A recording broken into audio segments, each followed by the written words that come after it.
दोस्तों नमस्कार, मैं हूं सुबोध कुमार और आप देख रहे हैं खबर नेशनल टाइम्स। उत्तर प्रदेश की राजनीति में 2027 विधानसभा चुनाव को लेकर माहौल लगातार गर्म होता जा रहा है।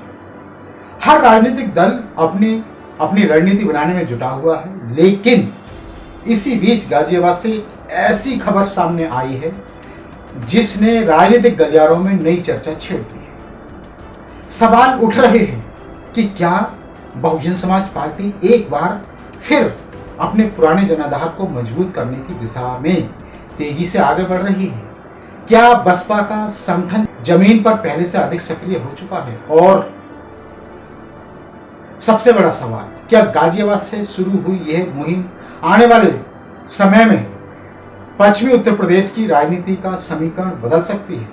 इन सभी सवालों पर आज हम विस्तार से बात करेंगे, इसलिए इस वीडियो को अंत तक जरूर देखिए, क्योंकि अगले कुछ मिनटों में हम आपको बताएंगे कि आखिर गाजियाबाद में ऐसा क्या हुआ जिसने राजनीतिक चर्चाओं को तेज कर दिया। दोस्तों, अगर आपने अभी तक खबर नेशनल टाइम्स चैनल को सब्सक्राइब नहीं किया है तो अभी कर लीजिए और बेल आइकन भी दबा दीजिए, ताकि राजनीतिक और समाज से जुड़ी हुई हर महत्वपूर्ण खबर सबसे पहले आप तक पहुंच सके। अब बात करते हैं उस खबर की जिसने बहुजन समाज पार्टी के समर्थकों में उत्साह पैदा कर दिया। जानकारी के अनुसार गाजियाबाद विधानसभा क्षेत्र में बसपा संगठन ने बूथ स्तर पर अपनी गतिविधियों को तेज कर दिया है। पार्टी की रणनीति केवल बड़े बड़े मंचों तक सीमित नहीं है, बल्कि अब संगठन को सेक्टर और बूथ स्तर तक मजबूत करने पर विशेष जोर दिया जा रहा है। राजनीतिक जानकारों का मानना है कि कोई भी चुनाव केवल बड़ी रैलियों से नहीं, बल्कि मजबूत बूथ प्रबंधन और कार्यकर्ताओं की सक्रियता से जीता जाता है। यही वजह है कि बसपा भी अपने संगठन को जमीनी स्तर पर मजबूत करने में जुटी हुई दिखाई दे रही है। इसी क्रम में गाजियाबाद विधानसभा के अध्यक्ष लक्ष्मीचंद बौद्ध ने एक महत्वपूर्ण जानकारी साझा की। उनके अनुसार दिनांक 5 जुलाई 2026 को परम आदरणीय बहन कुमारी मायावती जी के निर्देशों के अनुसार विधानसभा 56 गाजियाबाद के सेक्टर नंबर 44 पटेल नगर के बूथ संख्या 368, 369, 370, 372 और 353 का गठन किया गया। यह केवल एक संगठनात्मक कार्यक्रम नहीं था, बल्कि पार्टी के विस्तार की दिशा में एक महत्वपूर्ण कदम माना जा रहा है।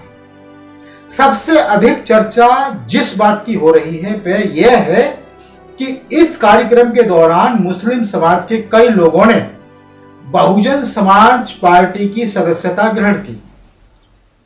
साझा की गई जानकारी के अनुसार असीम पठान, इरशाद, अकरम खान, वसीम तथा उनके साथ कई अन्य साथियों ने बहुजन समाज पार्टी की सदस्यता ली। यह घटनाक्रम इसलिए भी चर्चा में है क्योंकि पश्चिमी उत्तर प्रदेश की राजनीति में मुस्लिम मतदाताओं की भूमिका काफी महत्वपूर्ण मानी जाती है।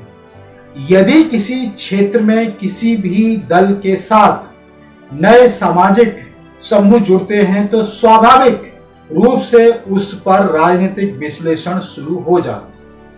हालांकि यह समझना भी जरूरी है कि किसी एक कार्यक्रम या सदस्यता अभियान के आधार पर पूरे क्षेत्र के मतदाताओं की राजनीतिक पसंद का निष्कर्ष नहीं निकाला जाता, लेकिन यह जरूर कहा जा सकता है कि यदि ऐसे अभियान लगातार चलते रहे और संगठन मजबूत होता गया तो इसका असर भविष्य की चुनावी रणनीतियों पर देखने को मिल सकता। यही कारण है कि इस कार्यक्रम को लेकर राजनीतिक चर्चा तेज हो गई।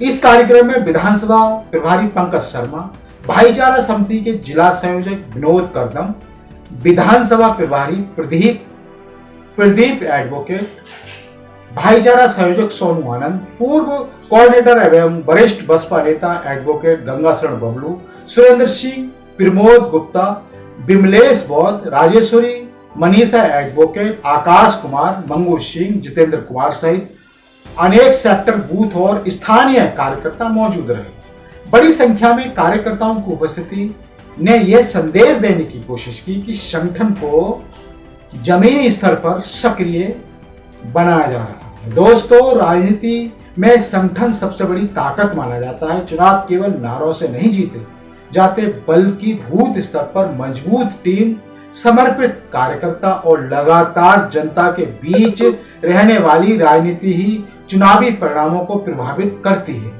बहुजन समाज पार्टी का इतिहास यह भी बताता है कि जब जब पार्टी का बूथ नेटवर्क मजबूत रहा है, तब तब उसे चुनावों में उल्लेखनीय सफलता मिली है। इसलिए गाजियाबाद में चल रहा यह संगठन विस्तार अभियान राजनीतिक दृष्टि से महत्वपूर्ण माना जा रहा है। अब सबसे बड़ा सवाल यह है कि क्या यह अभियान केवल गाजियाबाद तक सीमित रहेगा या आने वाले दिनों में पूरे पश्चिमी उत्तर प्रदेश में इसी तरह के कार्यक्रम देखने को मिलेंगे। यदि ऐसा होता है तो निश्चित रूप से अन्य राजनीतिक दल भी अपनी रणनीति में बदलाव करने को मजबूर हो सकते हैं, क्योंकि 2027 का चुनाव नजदीक आते ही हर दल अपने सामाजिक समीकरण को मजबूत करने की कोशिश करेगा। दूसरी ओर यह भी सच है कि चुनावी जीत केवल सदस्यता अभियान या संगठन विस्तार से तय नहीं है। जनता का अंतिम फैसला चुनाव के दिन मतदान केंद्र पर होता है। विकास, स्थानीय मुद्दे, उम्मीदवार की छवि, पार्टी की रणनीति और विभिन्न सामाजिक वर्गों का समर्थन, इन सभी पहलुओं का चुनाव परिणाम पर असर पड़ता है। इसलिए अभी से किसी निश्चित निष्कर्ष पर पहुंचना जल्दबाजी होगी, लेकिन यह जरूर कहा जा सकता है कि गाजियाबाद में हुई इस गतिविधि ने राजनीतिक चर्चाओं को नई दिशा दे दी है। अब देखना यह होगा कि बहुजन समाज पार्टी इस संगठनात्मक अभियान को और तेज करती है। क्या अन्य जिलों में भी इसी प्रकार के बूथ संगठन का सदस्यता अभियान चलाए जाएंगे? क्या विभिन्न समाजों के लोग बड़ी संख्या में बसपा से जुड़ते रहेंगे? और सबसे महत्वपूर्ण, क्या यह रणनीति 2027 के विधानसभा चुनाव में बसपा के लिए नई राजनीतिक ऊर्जा साबित होगी? इन सभी सवालों के जवाब आने वाला समय ही देगा। फिलहाल गाजियाबाद से सामने आई इस खबर ने इतना तो स्पष्ट कर दिया है कि बहुजन समाज पार्टी अपने संगठन को मजबूत करने के अभियान में सक्रिय दिखाई दे रही है। यदि यह अभियान लगातार चलता रहा और जमीनी स्तर पर कार्यकर्ताओं की सक्रियता बनी रही तो आने वाले महीनों में उत्तर प्रदेश की राजनीति में कई नए समीकरण देखने को मिल सकते हैं। अब आप हमें कमेंट करके जरूर बताइए कि गाजियाबाद में हुए संगठनात्मक अभियान को आप किस नजरिए से देखते हैं। क्या आपको लगता है कि इससे बहुजन समाज पार्टी को राजनीतिक मजबूती मिलेगी या चुनावी तस्वीर अभी भी खुली हुई है? अपनी राय कमेंट बॉक्स में अवश्य लिखें। अगर आपको यह विश्लेषण पसंद आया हो तो वीडियो को लाइक करें, ज्यादा से ज्यादा शेयर करें और खबर नेशनल टाइम्स चैनल को सब्सक्राइब करना बिल्कुल ना भूलें। मैं हूं सुबोध कुमार, आप देख रहे थे खबर नेशनल टाइम्स। फिर आऊंगा एक नई और बेहतरीन पेशकश के साथ। तब तक के लिए दे दीजिए इजाजत। धन्यवाद, नमस्कार, जय भीम, जय भारत, जय संविधान।